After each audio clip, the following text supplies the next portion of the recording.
Hi dears, welcome back. അപ്പോൾ ഇന്നത്തെ recipe വളരെ എളുപ്പത്തിൽ ഉണ്ടാക്കിയെടുക്കാൻ പറ്റിയ ബ്രേക്ക്ഫാസ്റ്റ് ആയിട്ടും ഈവനിങ് സ്നാക്ക് ആയിട്ടൊക്കെ സെർവ് ചെയ്യാൻ പറ്റിയ ഒരു അടിപൊളി പലഹാരത്തിൻ്റെയാണ്. ഉണ്ടാക്കിയെടുക്കാൻ നല്ല എളുപ്പമാണ്, അതുപോലെ തന്നെ അടിപൊളി ടേസ്റ്റാണ്. അപ്പോൾ വീട്ടിൽ ഒരു കപ്പ് റവയും ഒരു കോഴിമുട്ടയും ഉണ്ടെങ്കിൽ പെട്ടെന്ന് ഉണ്ടാക്കിയെടുക്കാം. അപ്പോൾ എങ്ങനെയാണ് ഈ ഒരു സ്നാക്ക് തയ്യാറാക്കിയിട്ടുള്ളത് നോക്കാം. അപ്പോൾ ഈ ഒരു പലഹാരം തയ്യാറാക്കി എടുക്കാൻ വേണ്ടിയിട്ട് ആദ്യം തന്നെ വേണ്ടത് ഒരു കപ്പ് റവയാണ്. വറുത്ത റവയായാലും കുഴപ്പമില്ല, വറുക്കാത്തതായാലും കുഴപ്പമൊന്നുമില്ല. അപ്പോൾ ഈ ഒരു റവ ഒരു ബൗളിലേക്ക് ഇട്ട് കൊടുത്തിട്ടുണ്ട്. ഞാനിപ്പോൾ വറുക്കാത്ത റവയാണ് എടുത്തിട്ടുള്ളത്. ഇനി ഇതിലേക്ക് വേണ്ടത് അര കപ്പ് പഞ്ചസാരയാണ്. അപ്പോൾ അതും കൂടി ഇതിലേക്ക് ചേർത്ത് കൊടുക്കാം. ഇനി വലിയ തരിയുള്ള പഞ്ചസാരയാണെങ്കിൽ ഒന്ന് പൊടിച്ചിട്ട് ചേർത്ത് കൊടുക്കുകയും ചെയ്യാം. ഇനി ഇതിലേക്ക് പാകത്തിനൊരു നുള്ളു ഉപ്പും കൂടി ചേർത്തിട്ട് നന്നായിട്ടൊന്ന് മിക്സാക്കി എടുക്കാം. നന്നായിട്ട് മിക്സാക്കി എടുത്തതിന് ശേഷം ഇനി ഇതിലേക്ക് ചേർത്ത് കൊടുക്കുന്നത് ഒരു കോഴിമുട്ട പൊട്ടിച്ചൊഴിച്ചതാണ്. അത്യാവശ്യം വലുപ്പത്തിലുള്ള മുട്ടയാണ് കേട്ടോ. ചെറുതാണെങ്കിൽ 2 ചേർത്ത് കൊടുക്കാം. കൂടെ തന്നെ ഒരു കപ്പ് പാല് കുറേശ്ശെയായിട്ട് ഒഴിച്ചിട്ട് ഇത് നന്നായിട്ട് മിക്സാക്കി എടുക്കണം. മിക്സാക്കി എടുക്കാൻ എളുപ്പത്തിന് വേണ്ടിയിട്ട് പാല് കുറേശ്ശെയായിട്ട് ഒഴിച്ചു കൊടുത്താൽ മതിയാവും. മിക്സാക്കി എടുത്ത സമയത്ത് കുറച്ച് കട്ടിക്കാണ് ഉണ്ടായിരുന്നത്. അപ്പോൾ അതിലേക്ക് ഒരു 1/4 കപ്പ് എക്സ്ട്രാ പാലും കൂടെ ചേർത്ത് കൊടുത്തിട്ടുണ്ട്. ഇനി ഇതിലേക്ക് നല്ലൊരു ഫ്ലേവറിന് വേണ്ടിയിട്ട് ഒരു ടീസ്പൂൺ ഏലക്കാപ്പൊടി കൂടെ ചേർത്തിട്ട് നന്നായിട്ടൊന്ന് മിക്സാക്കി എടുക്കാം. അതിൻ്റെ കൂടെ തന്നെ ഒരു 2 ടേബിൾ സ്പൂൺ സൺഫ്ലവർ ഓയിലും കൂടെ ചേർത്തിട്ടാണ് മിക്സാക്കി എടുക്കുന്നത്. സൺഫ്ലവർ ഓയിൽ തന്നെ എടുക്കുക, വെളിച്ചെണ്ണ ഒന്നും ചേർത്ത് കൊടുക്കരുത്. മാവ് റെഡിയാക്കി എടുക്കുമ്പോൾ ഒരുപാട് കട്ടിക്കായിട്ടുള്ള മാവല്ല വേണ്ടത്, കുറച്ചൊരു ലൂസായിട്ടുള്ള മാവാണ് വേണ്ടത്. അപ്പോൾ അതിനനുസരിച്ചിട്ട് പാല് ചേർത്ത് കൊടുത്തിട്ട് നന്നായിട്ട് മിക്സാക്കി എടുക്കാം. പിന്നെ ഇതിലേക്കൊരു 1/4 ടീസ്പൂൺ ബേക്കിംഗ് സോഡ കൂടെ ചേർത്ത് കൊടുക്കുന്നുണ്ട്. ബേക്കിംഗ് സോഡയാണ് കേട്ടോ ചേർത്ത് കൊടുക്കുന്നത്, നമ്മുടെ അപ്പക്കാരം.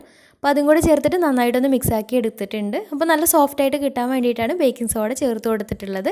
ഇനി നിങ്ങൾ വലിയ താല്പര്യം ഇല്ലയെന്നുണ്ടെങ്കിൽ ചേർത്ത് കൊടുക്കാൻ വേണ്ട.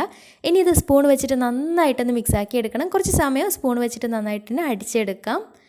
ഇനി ഇതൊന്ന് ബേക്ക് ചെയ്തെടുക്കാം. അപ്പോൾ അതിന് വേണ്ടിയിട്ട് ഒരു നോൺ സ്റ്റിക്കിൻ്റെ പാൻ സ്റ്റൗവിൽ വെച്ചിട്ടുണ്ട്. എന്നിട്ട് അതിലേക്ക് കുറച്ച് നെയ്യൊന്ന് ബ്രഷ് ചെയ്ത് കൊടുക്കാം. പാനിൻ്റെ താഴ്ഭാഗത്തായിട്ട് പഴയൊരു അലൂമിനിയത്തിൻ്റെ അടപ്പ് വെച്ച് കൊടുത്തിട്ടുണ്ട്. പഴയ നോൺ സ്റ്റിക്കിൻ്റെ ഏതെങ്കിലും തവ ഉണ്ടെങ്കിൽ അത് വെച്ച് കൊടുത്താലും മതിയാവും, അടി പിടിക്കാതിരിക്കാൻ വേണ്ടിയിട്ടാണ്. ഇനി ഇതിലേക്ക് നമ്മൾ റെഡിയാക്കി വെച്ചിട്ടുള്ള മാവ് ഇതിലേക്ക് ചേർത്ത് കൊടുക്കാം. ഹൈ ഫ്ലെയിമിൽ ഇട്ടിട്ട് വേണം, മാവ് ഒഴിച്ചു കൊടുക്കുന്ന സമയത്ത് ഹൈ ഫ്ലെയിമിൽ ഇട്ടിട്ട് വേണം ഒഴിച്ചു കൊടുക്കാൻ വേണ്ടിയിട്ട്. എന്നിട്ട് മാവ് ഒഴിച്ചതിന് ശേഷം ഇനി അടച്ചു വെച്ച് ഫ്ലെയിം ലോ ഫ്ലെയിമിൽ ഇട്ടിട്ട് ഒരു 20-25 മിനിറ്റ് ഒന്ന് വേവിച്ചെടുക്കാം. അപ്പോൾ നമ്മൾ എടുക്കുന്ന പാനിനും ഫ്ലെയിമിനൊക്കെ അനുസരിച്ച് ടൈമിൽ കുറച്ച് വ്യത്യാസം അങ്ങോട്ടും ഇങ്ങോട്ടൊക്കെ ഉണ്ടാവും. അപ്പോൾ അത് നോക്കിയിട്ട് റെഡിയാക്കി എടുക്കാം. അപ്പോൾ ഏകദേശം ഒരു 25 മിനിറ്റ് കഴിഞ്ഞപ്പോൾ തന്നെ കറക്റ്റായിട്ട് വെന്ത് കിട്ടിയിട്ടുണ്ട്. മുകൾ ഭാഗമൊക്കെ നല്ല സെറ്റായിട്ട് കിട്ടിയിട്ടുണ്ട്. ഇനി അഥവാ വെന്തിട്ടില്ലെങ്കിൽ മുകൾ ഭാഗത്ത് കുറച്ച് വെള്ളം പോലെ നിൽക്കുന്നുണ്ടാവും. ഇത് അങ്ങനെയൊന്നുമില്ല, മുകൾ ഭാഗമൊക്കെ നല്ല സെറ്റായിട്ട് കിട്ടിയിട്ടുണ്ട്.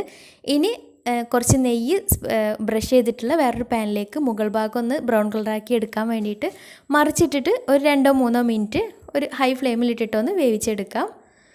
അപ്പോൾ ഇത്രയേ ഉള്ളൂ. വളരെ സിമ്പിളായിട്ട് ഉണ്ടാക്കിയെടുക്കാൻ പറ്റിയ നല്ല ടേസ്റ്റി ആയിട്ടുള്ളൊരു അടിപൊളി പോളയാണ്.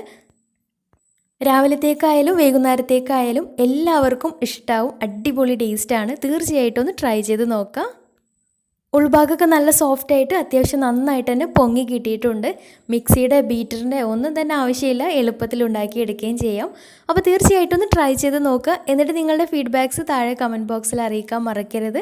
അപ്പോൾ ഇന്നത്തെ വീഡിയോ ഇഷ്ടമായെന്ന് വിചാരിക്കുന്നു. ഇഷ്ടമായെങ്കിൽ ലൈക്ക് ചെയ്യുക, ഫ്രണ്ട്സ് റിലേറ്റീവ്സിനൊക്കെ ഒന്ന് ഷെയർ ചെയ്ത് കൊടുക്കാനും മറക്കരുത്. അപ്പോൾ നല്ല അടിപൊളി വീഡിയോയുമായി വീണ്ടും വരാം. അതുവരെ take care, bye, thank U.